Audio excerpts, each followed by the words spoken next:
In this video, I'm going to share some really useful information that will help you with things to know before you book your gondola ride in the stunning city of Venice.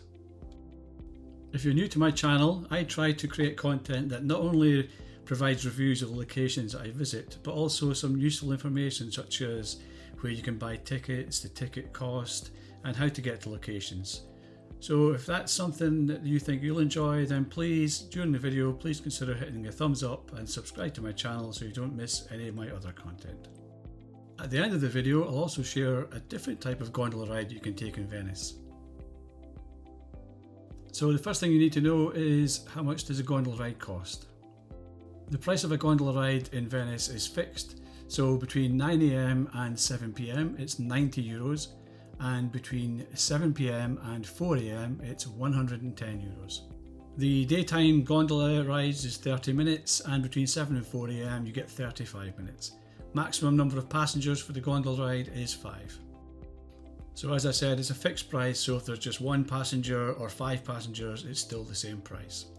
Almost all of the gondoliers will only accept cash payment, a few will accept card payment as well. In the video you'll see the gondola ride we took, and we took a daytime gondola ride, but here you can see or get an impression of what a ride in a gondola at night may look like. So now you know the cost, where can you get your gondola ride? So here you can see this is just off a square, just in one of the streets in Venice. This gondolier just has a position, a wee sign here you can see. So one thing to bear in mind, the gondolier, wherever you start your gondola ride will be where you'll finish your gondola ride.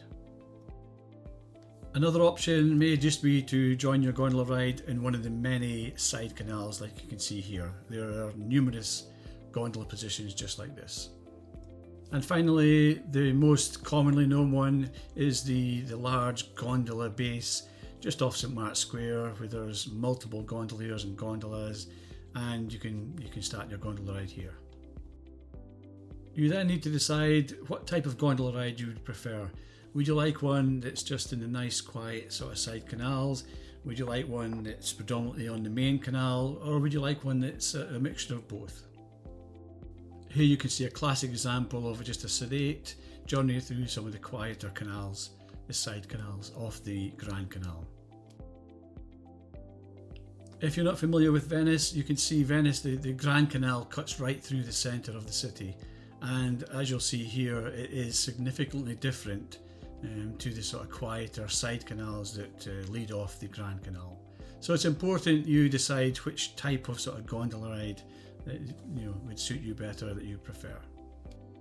One thing, of course, Venice is a very popular destination, so even the Grand Canal, the side canals, you won't be alone. There will be other traffic, lots of gondolas.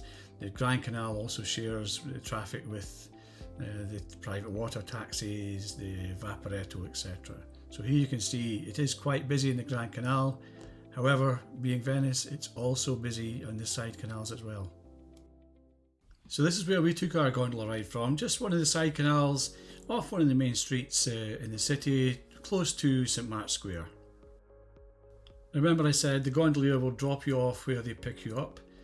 For this gondolier, he said to us when we got on board, it was his last trip of the day, and he actually berths his gondola in the Grand Canal. So he did say to us, is it okay if we finish the trip on the Grand Canal as opposed to back where we started?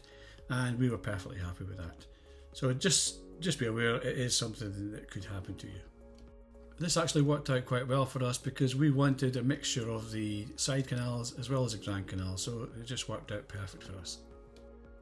We really enjoyed the gondola ride, and it was on our bucket list to do.